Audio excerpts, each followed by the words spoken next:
right, cool. Yeah. Okay. All right, So, awesome. Great to meet you, Grace, and thanks so much for your presentation here this evening. I appreciate it. So the US is known for its political polarization, but nuclear energy is the one thing Republicans and Democrats can actually get on board together with. Yes.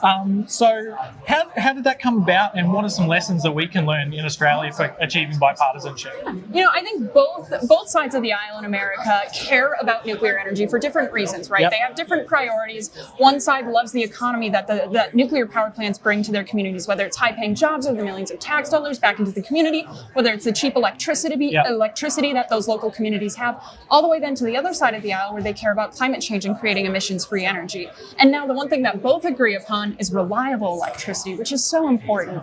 So I think the most important thing is to have the conversation, to also be willing to compromise and actually come to a solution, not to go in there and say my way is the only way, but how can I work with this other person across the aisle to actually do something to help the people in my district or in my area that I represent, right? Yeah. And that I think is a politics problem worldwide, is just how can we actually work together to come to a solution rather than sitting here on a rock that we're willing to die on? Yeah, so we're an environmental movement, WePlanet Australia, and we really think that nuclear can be a great unifier and bring together people who are concerned about energy security and climate change, and hopefully unite Australia. But it is a very hot topic at the moment, so we're hoping that we can eventually move past that partisanship and have these more open dialogues like we are having this evening.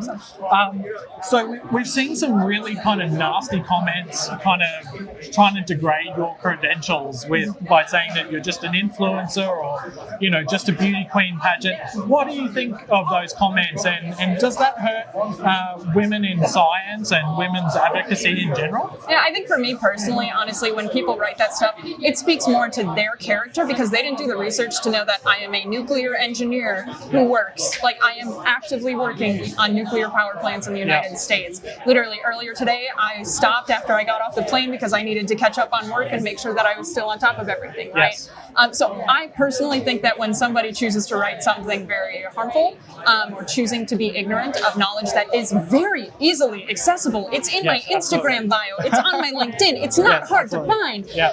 It speaks more to their character than it does to mine. And honestly, if they want to do that, so be it. But I know I'm here, I'm communicating with people, I'm connecting with people. Even here afterwards, we're still having good conversations where Australians are asking questions and we're able to get them the answers they need.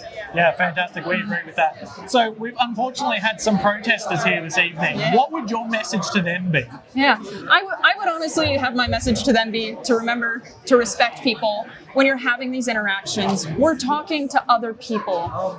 We've got to remember how to do that compromise. I think it's no different than politicians in that aspect. Yeah, and our position at WePlanet is you can't expect some people to come to the table on renewables, for instance, if you're unwilling to come to the table and have conversations around nuclear. So we really need to, as an environmental and climate movement, have these open conversations and dialogues and treat each other with respect and a civil dialogue, as you've said. So thank you very much, Grace. We really appreciate you coming to Australia, and we look forward to hearing about how the rest of the tour goes. Awesome. Well, thank you so much. I appreciate it. Thank you very much.